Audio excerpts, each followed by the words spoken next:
Halo semua. Berikut ini adalah potongan ceramah dari Dr. Haidar Bagir, yang menjelaskan bahwa orang Kristen yang ada pada zaman ini bukan orang kafir. Dr. Haidar Bagir juga menjelaskan bahwa Trinitas itu bukan syirik, melainkan Trinitas adalah salah satu bentuk tauhid. Nah, siapa sih Dr. Haidar Bagir? Haidar Bagir adalah seorang ulama Muslim. Dia lulusan Institut Teknologi Bandung, Universitas Harvard, dan mendapatkan gelar doktor dari Universitas Indonesia. Dia adalah pendiri dan presiden Direktur Grup Mizan, yang merupakan salah satu penerbit terbesar di Indonesia. Dan dia juga menulis banyak artikel tentang Islam, salah satunya adalah buku yang berjudul Islam, The Fight of Love and Happiness. Jadi, Haidar Bagir jelas bukan ustadz abal-abal. Dia adalah seorang ulama Muslim yang berprestasi. Sebelum kita mendengarkan penjelasan dari Dr. Haidar Bagir, saya ingin menjelaskan bahwa sebenarnya Kristen tidak punya kebutuhan untuk diakui sebagai agama tauhid oleh Muslim. Tetapi, tujuan saya menampilkan video ini adalah untuk memberitahukan kepada teman-teman yang Muslim bahwa jika kamu masih berkata bahwa Tritunggal itu syirik dan Kristen itu kafir, berarti kamu kurang cerdas. Karena orang-orang yang cerdas seperti Dr. Haidar Bagir pasti bisa mengerti bahwa Kristen itu bukan kafir dan Trinitas itu bukan syirik. Buat teman-teman Kristen yang sering berinteraksi dengan orang-orang bebal, yang cuma bisa bertanya tetapi tidak bisa mendengar, silakan bagikan video ini di sosial media kamu, supaya jika kamu berinteraksi dengan mereka, kamu bisa mencari video ini dengan mudah, dan membagikan video ini kepada mereka. Mudah-mudahan, mereka bisa memahami penjelasan dari kelompok mereka sendiri. Oke, kita mulai aja ya. Sebelumnya, jangan lupa, silahkan like, subscribe, dan share sebagai dukungan untuk channel ini. Terima kasih. Bismillahirrahmanirrahim. Assalamualaikum warahmatullahi wabarakatuh. Alhamdulillah rabbil alamin. Wassalatu wassalamu ala ashrafil anbiya'i wal mursalin wa ala alihi wa sahbihil mayamin. Allahumma salli ala Muhammad wa ali Muhammad. Saya belajar karena prihatin. Jadi bukan saya tahu kemudian mengungkapkan ini, tapi karena saya prihatin tentang bagaimana sebagian Muslim melihat saudara-saudara kita non-Muslim, maka saya memaksakan diri untuk mempelajari topik ini. Dan ini yang ingin saya ungkapkan pada malam ini secara cepat, 15 menit, mungkin kalau lebih sedikit, insya Allah dalam 20 menit ya. Ketika saya menyampaikan ini di sosial media misalnya, bahwa istilah saya itu begini, non-Muslim itu tidak serta-merta kafir. Ada non-Muslim yang bisa disebut kafir, sebagaimana ada Muslim yang bisa disebut kafir. Ya, jadi ada non-Muslim yang tidak kafir, ada Muslim yang kafir. Dan nanti saya akan singgung serba sedikit. Lalu orang mengatakan, ini ajaran baru apa lagi? Kata orang. Terus saya katakan, justru yang baru itu yang mengatakan bahwa non-Muslim itu otomatis kafir. Karena kalau kita pelajari pandangan para ulama misalnya, para ulama itu, ulama-ulama besar itu tidak menyatakan bahwa non-Muslim itu serta-merta kafir. Nah, tapi karena perkembangan pemahaman umat Islam tentang kata kafir ini yang sangat dipengaruhi oleh kenyataan adanya situasi konflik antara negara-negara Muslim yang ditindas oleh negara-negara Eropa yang non-Muslim, maka kata kafir kemudian bergeser maknanya menjadi non-Muslim ya. Nah, sebetulnya nanti akan banyak dibahas saya kira oleh Buya Syakur dan Kiai Hussein Muhammad. Kita semua tahu bahwa kata kafaro itu berarti menutupi ya. Kalau kita buka Al-Munjid misalnya, dikatakan kata kerja kafaro itu adalah tindakan membuat lubang di tanah, kemudian memasukkan benih ke dalam tanah, maka proses menutup kembali lubang dan benih itu dengan tanah itu disebut kafaro. Sehingga nanti saya lihat di makalahnya Buya Syakur kalau nggak salah dijelaskan bahwa di dalam Al-Quran kufar itu dimaknai secara netral sebagai petani. Karena petani itu kerjaannya membuat lubang di tanah, menanam benih, kemudian menutupi kembali benih itu. Dan ini yang kemudian diambil ke dalam bahasa Inggris menjadi kata to cover. Kan banyak kata-kata bahasa Arab yang diambil ke dalam bahasa Eropa, termasuk bahasa Inggris. Salah satunya kata to cover itu berasal dari kata kafir. To cover itu artinya menutupi. Ya, kita semua sudah tahu itu. Di dalam Al-Quran misalnya, kekafiran identik dengan penyangkalan secara sadar tanpa pengaruh tekanan dari luar. Contohnya yang jelas misalnya Iblis dan Firaun. Iblis itu ketika menolak bersujud kepada Nabi Adam, menolak perintah Allah SWT untuk bersujud kepada Nabi Adam, bukan karena nggak percaya sama Allah, tapi dikatakan karena memang pembangkang dan sombong, aba wastakbar. Tapi Iblis itu tahu percaya pada Allah, ya. Bahkan kalau kata orang seperti Ibn Arabi, Iblis itu muwahhid sejati sebetulnya, tapi muwahhid yang sombong. Karena apa? Dia nggak mau sujud kecuali kepada Allah SWT. Dia tidak mau sujud pada saat yang sama karena merasa terbuat dari api dan lebih mulia dari manusia yang terbuat dari tanah. Iblis itu tidak sujud karena kesombongannya, karena sifat pembangkang dan kesombongannya, bukan benar-benar tidak percaya atau menyangkal keberadaan Allah SWT. Orang-orang kafir Quraisy misalnya, yang disebut kafir Quraisy, apakah mereka itu orang yang tidak percaya pada Allah dan tidak percaya pada Nabi Muhammad? Al-Quran dengan jelas menunjukkan mereka percaya pada Allah dan mereka percaya pada kenabian Nabi Muhammad, ya. Ketika Rasulullah pertama kali jadi nabi, mereka tidak menolak karena ini nabi yang mereka tunggu. Tapi begitu mereka dengar Rasulullah melarang mereka menyembah berhala, ya, pada saat itu ini persoalan survival ekonomi politik. Kalau sampai mereka mengikuti Rasulullah, berhala-berhala itu dihabiskan di dalam Ka'bah, maka kafilah-kafilah nggak akan lewat situ, wisatawan nggak akan datang. Akibatnya perekonomian Makkah akan mati menurut khayalan mereka, dan mereka akan menjadi miskin dan kehilangan kekuasaan. Nah, jadi kekafiran itu sekali lagi kita lihat, mereka percaya pada Allah, mereka percaya pada kerasulan Nabi Muhammad, tapi karena takut miskin, karena mereka takut kehilangan kekuasaan, mereka menolak ajaran Nabi Muhammad SAW. Ini yang disebut kafir. Ya, maka kemudian para ulama dari zaman dulu sampai ulama modern itu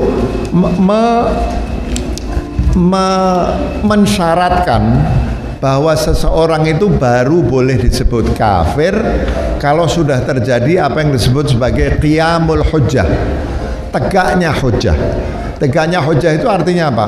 Bahwa sudah sampai kepada mereka hujjah yang meyakinkan tentang kebenaran agama Islam. Kalau mereka baru mendengar agama Islam, tapi agama Islam yang mereka dengar belum sampai menjadi sebuah hujjah yang meyakinkan mereka, lalu mereka menolak Islam, mereka nggak bisa disebut sebagai kafir. Seringkali kalau saya ngomong begini di beberapa ini, orang mengatakan, loh Pak, di zaman internet dan komunikasi seperti ini, masa orang nggak bisa tahu tentang Islam? Saya biasanya nggak mau jawab panjang lebar. Saya mau tanya juga dengan yang hadir di sini. Berapa orang di sini yang setiap minggu mendengarkan mimbar agama Katolik di TVRI? Saya mau tanya. Ada nggak?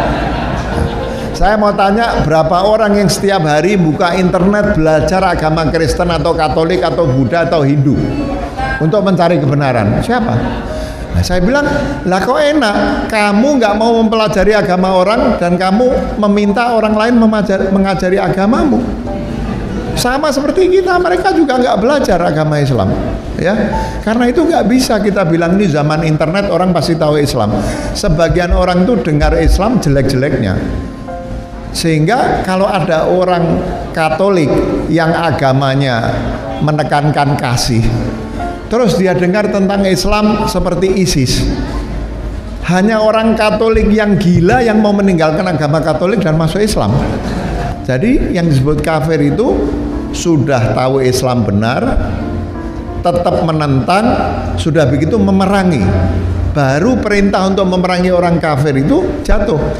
Kalau dia tidak tahu, belum tegak hujah, tidak bisa disebut kafir.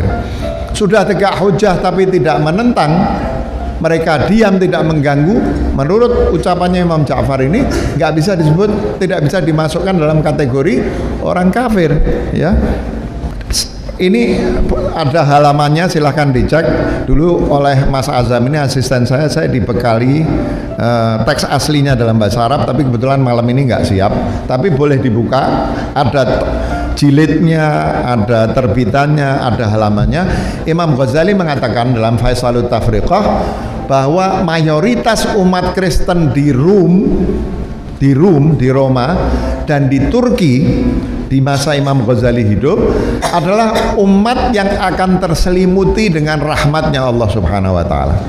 Ini pernyataan Imam Ghazali tentang orang non muslim, ya, atau orang Nasrani yang disebut yang berada di Rum dan di Turki. Mereka akan terselimuti oleh rahmat Allah. Kata Imam Ghazali lebih jauh, mereka tidak bisa dipandang sebagai kafir dan mendustakan Islam, terutama karena informasi tentang Islam sampai kepada mereka dalam bentuk yang tak meyakinkan. Jadi belum terjadi qiyamul hujjah, ya. Sekarang kita sebutkan bahkan pandangannya Ibn Taimiyah. Pertama, Ibn Taimiyah itu mengatakan seseorang baru bisa disebut kafir seperti Imam Ghazali dan yang lain setelah datangnya hujjah yang meyakinkan, setelah terjadinya qiyamul hujjah. Dan Ibn Taimiyah itu membagi takfir itu yang boleh hanya takfir mutlak, tidak boleh takfir muayyan. Jadi boleh kita mengatakan seseorang jika memiliki ciri ini, maka dia boleh disebut kafir. Satu kelompok kalau memiliki ciri ini, maka kelompok itu boleh disebut kafir. Itu yang disebut takfir mutlak.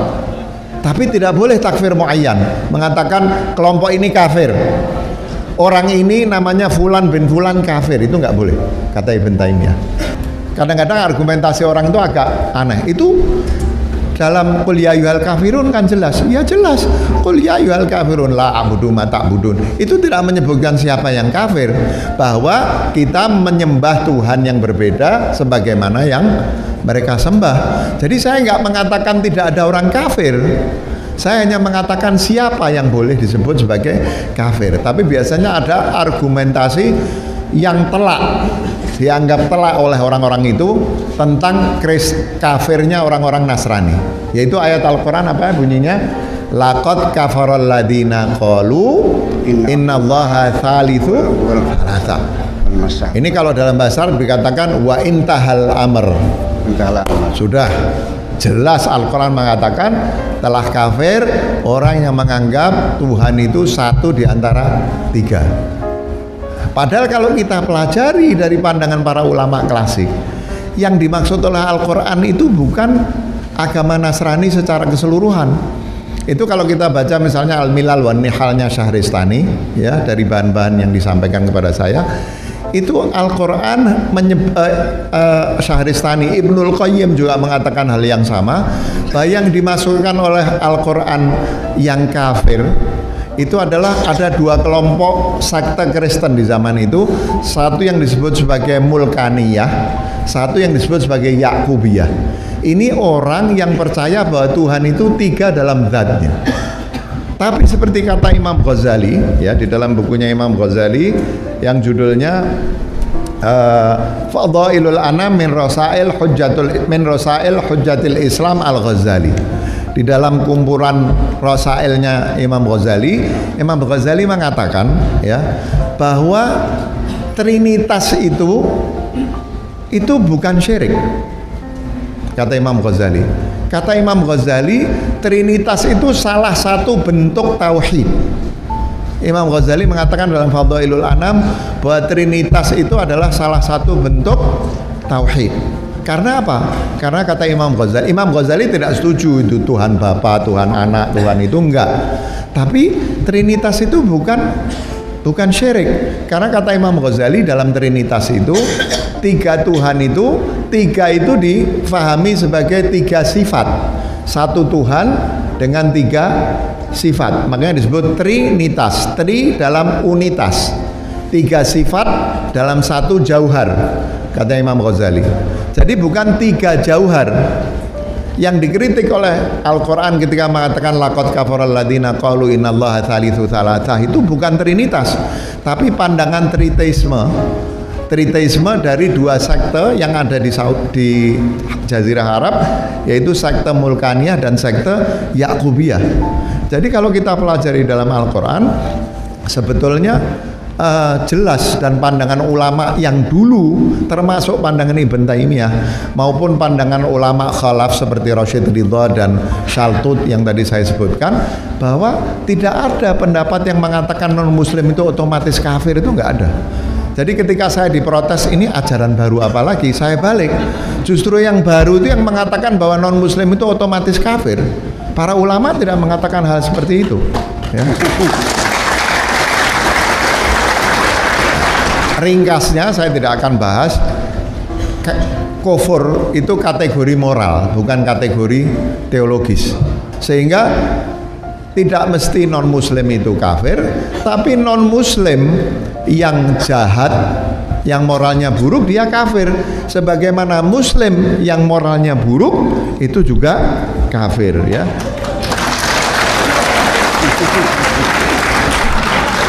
Menarik apa yang disampaikan oleh Bapak Doktor. Ya, intinya bahwa dengan kafir, ya. Yang kedua, muslim pun bisa jadi kafir. Ini tergantung moralnya. Kalau non muslim itu soleh, itu tidak bisa dikatakan kafir. Kalau muslim yang tidak soleh, itu berarti dia kafir. Ini salah satu hal yang menarik. Yang kedua, bahwa kajian atau tafsir kafir itu ternyata bukan hal yang baru, sudah dikaji oleh ulama-ulama klasik seperti Rasyid Ridho, kemudian juga Imam Al-Ghazali, dan 2 ulama ini ternyata tidak menyudutkan kepada non-muslim, bahkan memberikan apresiasi kepada non-muslim, seperti non-muslim yang ada di Romawi dan di Turki, bahwa mereka mendapatkan rahmat dari Allah Subhanahu wa Ta'ala. Saya sungguh sangat berbahagia bisa hadir di sini dan bersama-sama dengan 2 tokoh besar Indonesia ini untuk bicara tentang sesuatu yang sangat penting. Saya sepenuhnya setuju dari apa yang disampaikan oleh Pak Haidar Bagir itu, seluruhnya, dan saya sudah seluruhnya.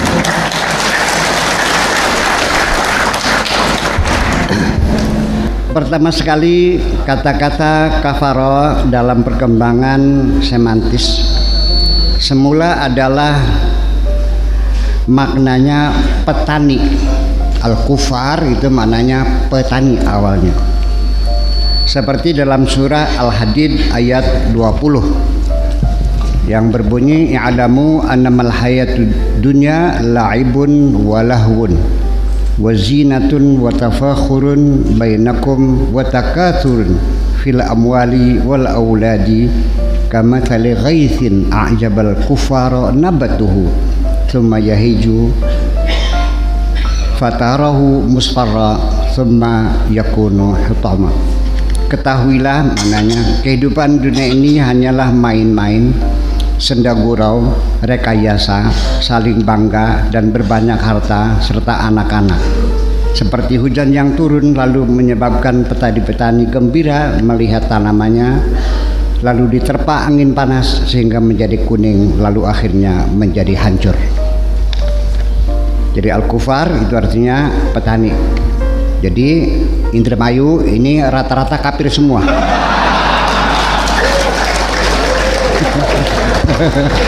Iblis tidak mau mengakui kelebihan Adam. Jadi siapapun kalau yang ada orang tidak mau mengakui kelebihan orang lain, dasar kafir loh.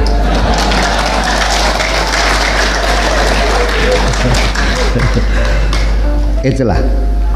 Orang sombong itu tidak pernah mau mengakui kelebihan orang lain, maka menjadi sah orang sombong disebut kafir. variasi-variasi dari makna kafir yang sangat banyak itu, ada satu makna yang paling dominan, yaitu ketertutupan. Selanjutnya, ketertutupan tersebut dilatar belakangi oleh kepentingan, bukan karena tidak paham atau karena kebodohan. Kekafiran itu adalah karena kepentingan.